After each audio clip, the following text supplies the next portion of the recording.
नमस्कार बच्चों। आज आपके दिनांक 31/8/2021 है और आज आपका कार्यपत्रक आया है 12 और ये कक्षा 7 के लिए हिंदी का कार्यपत्रक। इसमें हमारा बच्चों एक पाठ चल रहा है दादी माँ। इस पाठ में हम पहले भी पढ़ चुके हैं कि जो लेखक है वो अपनी दादी माँ के बारे में बता रहे हैं और लेखक को हल्का हल्का बुखार आना बहुत पसंद था, लेकिन जब वह बड़ा हुआ तो उसकी दादी माँ नहीं रही तो उसको बुखार आया, लेकिन उसको अच्छा नहीं लगा क्योंकि जिस तरह की सेवा उसकी दादी किया करती थी बचपन में वो सेवा उसकी अब नहीं होती, तो इसलिए उसको अब इतना ज़्यादा पसंद नहीं है बीमार होना। जब वह छोटा था तो उसको बीमार होना पसंद था। तो आइए बच्चों आगे हम देखते हैं कि आज के कार्यपत्रक में क्या दिया हुआ है। स्नेह और ममता की मूर्ति दादी माँ की एक एक बात आज कैसी कैसी मालूम होती है। लेखक कहते हैं कि जो उनकी दादी थी उनके अंदर बहुत ज़्यादा प्यार था, ममता थी और वह एक ममता की प्यार की मूर्ति थी। तो उनकी जो एक एक बात वो कहती थी वो आज अलग ही मालूम होती है। परिस्थितियों का वात्या चक्र जीवन को सूखे पत्ते सा कैसा नचाता है, इसे दादी माँ खूब जानती थी। इस लाइन का अर्थ है कि परिस्थितियों का वात्य चक्र मतलब तूफान, कि जो तूफान था, परिस्थितियों का जो तूफान था जीवन को, जैसे तूफान में होता है ना बच्चे, पत्ते इधर उधर उड़ते हैं, है ना, एक जगह तो रुकते नहीं है पत्ते क्योंकि ये हवा बहुत तेज चलती है। उसी तरह से जीवन में कई बार परिस्थितियाँ ऐसी हो जाती है, वो जीवन को ऐसे हिला देती है जैसे कि तूफान में कोई पत्ता हिल रहा हो। और इन सब के बारे में दादी माँ जो थी बहुत अच्छे से जानती थी। दादा की मृत्यु के बाद से ही वे बहुत उदास रहती थी। जब उसके दादा की मृत्यु हो गई थी, संसार उन्हें धोखे की टट्टी मालूम होता, मतलब संसार उन्हें ऐसा लगता था जैसे संसार में हर कोई धोखेबाज है, कोई ठीक नहीं है। दादा ने उन्हें स्वयं धोखा दिया। दादी का कहना था कि दादा ने भी उन्हें स्वयं धोखा दिया था। कैसा धोखा दिया वो देखते हैं हमें। वे सदा उन्हें आगे भेजकर पीछे जाने की झूठी बात कहा करते थे। कहने का मतलब है कि वो दादा हमेशा उनको बोलते थे कि तुम आगे चलो, तुम्हारे बाद में जाऊंगा, मैं ये करूंगा, मैं वो करूंगा। लेकिन जब मृत्यु का समय आया तो दादी जीवित रहेगी और दादा चले गए। इसलिए यहाँ दादी ने दादा को झूठा साबित किया कि वो झूठा बोलते थे, मुझे आगे भेज के पीछे आने की बात करते थे। लेकिन यहाँ जब जाने की स्थिति हुई, मृत्यु की स्थिति है, तो वो मुझसे पहले चले गए। दादा की मृत्यु के बाद कुकुरमुत्ते की तरह बढ़ने वाले, मुंह में राम बगल में छुरी वाले दोस्तों की शुभचिंता ने स्थिति और भी डावाडोल कर दी। मतलब कि जो कुकुरमुत्ता होता है एक ऐसा मशरूम, उसको कुकुरमुत्ता कहते हैं। और दादी कहती हैं कि मुझे समाज में इस तरह के लोग लग रहे थे जैसे वो मुँह पर तो मेरा हाल चाल ले रहे हैं लेकिन पीठ पीछे मेरे खिलाफ ही हैं वो लोग। तो मुझे ऐसे लोगों से और भी ज़्यादा परेशानी होती थी, मुझे और भी ज़्यादा बुरा लगता था। दादा के श्राद्ध में दादी माँ के मना करने पर भी पिताजी ने जो अतुल संपत्ति व्यय की वह घर की ही तो थी नहीं। तो यहाँ पर दादी कहती है जो उनकी दादी माँ ने मना किया कि दादा के श्राद्ध में इतनी ज़्यादा संपत्ति लगाने के, खर्चा करने की ज़रूरत नहीं है, लेकिन उनके पिताजी ने फिर भी बहुत खर्चा किया। तो दादी कहती है कि वह घर ही की तो थी नहीं, मतलब कहीं और की थोड़ी ना थी, हमारी तो संपत्ति थी जो पापा ने खर्च की थी। तो ऐसा नहीं करना चाहिए था, पहले घर परिवार को देखना चाहिए। तो यहाँ पर जो दादी माँ का कुछ पद दिया गया था वो हमने पढ़ लिया है। अब इसमें देखते बच्चों, यहाँ पे प्रश्न दिए गए हैं, उनका क्या उत्तर है। जैसे कि हमारे यहाँ पहला प्रश्न दिया गया है कि पाठ में दादी माँ को स्नेह और ममता की मूर्ति कहा गया है। आप इन शब्दों का प्रयोग किन रिश्तों के लिए करना चाहेंगे और क्यों। तो पाठ में दादी माँ को स्नेह और मूर्ति कहा गया है, बिल्कुल कहा गया है।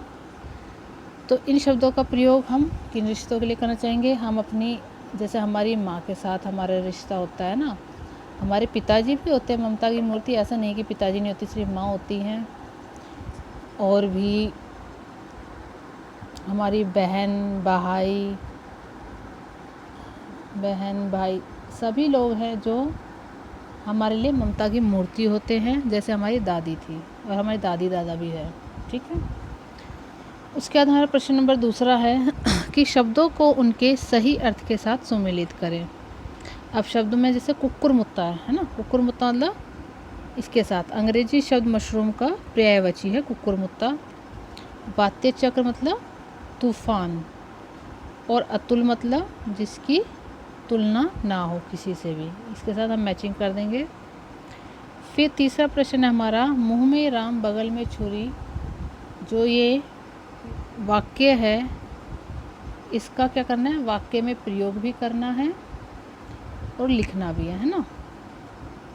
तो इसका देखते हैं बच्चों, मुंह में राम और बगल में छुरी का जो अर्थ है, अर्थ क्या है बच्चों?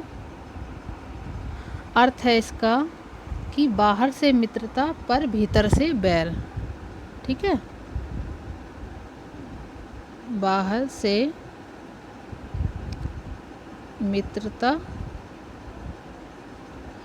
पर भीतर से बैर। ठीक है, मतलब दुश्मनी, ये इसका अर्थ हो गया। और हमें वाक्य भी बनाना है, तो हम वाक्य तो कुछ भी बना सकते हैं किसी भी तरह से, जैसे कि सुरभि और प्रतिभा दोनों आपस में अच्छी सहेलियां बनते पर मौका पाते एक दूसरे की बुराई करना शुरू कर देती है। तो हम कह सकते हैं कि मुंह में राम और बगल में छुरी। तो वाक्य बना देती हूँ, जिसे बना देते हैं, राम और श्याम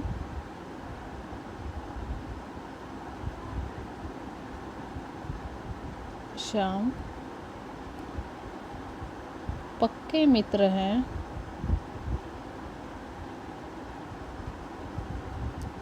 लेकिन वह मुंह में राम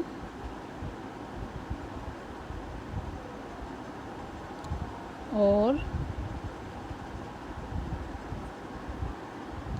बगल में छुरी रखते हैं। ठीक है, छुरी रखते हैं। तो ये हो गया हमारा वाक्य। ठीक है बच्चों, उसके बाद हम अगला प्रश्न देखते हैं कि दादी माँ के लिए संसार अब धोखे से भरा क्यों लगने लगा था। क्योंकि क्या हुआ था कि दादी माँ को संसार अब धोखे से भरा हुआ इसलिए लगने लग गया था क्योंकि दादा पे उन्हें विश्वास था और दादा भी उनसे पहले ही चले गए थे, दादा ने भी उन्हें धोखा दिया था, है ना। तो इसलिए दादी माँ को क्या था, संसार अब धोखे से भरा लगने लगा था, इसलिए उन्हें सब लगते थे कि मुंह में राम बगल में छुरी है। अगला प्रश्न है कि घर में बूढ़ों से उनकी दिनचर्या के बारे में बात कीजिए, उनसे मिली सीख को यहाँ लिखिए। तो घर में बड़े बूढ़े जो होते हैं उनकी दिनचर्या क्या होती है बच्चों? जो बड़े बूढ़े हैं वो सुबह जल्दी उठते हैं, है ना, सुबह जल्दी उठना, फिर उठने के बाद क्या करते हैं, व्यायाम करते हैं। तो व्यायाम करना, नहाना, उसके बाद पूजा पाठ करना, है ना, पूजा पाठ करना, फिर बच्चों खाना खाना,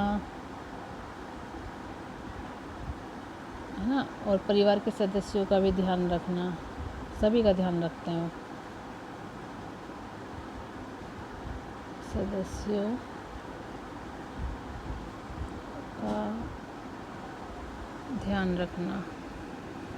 तो इस तरह से और भी बहुत सी बातें हैं, यदि आप खुद से लिखना चाहो तो लिख सकते हो। ठीक है, तो ये वाक्य है। और बच्चों ये वर्कशीट आपकी पूरी हुई, इस वर्कशीट का काम करके जल्दी जल्दी अपने ग्रुप में भेजना। धन्यवाद बच्चों।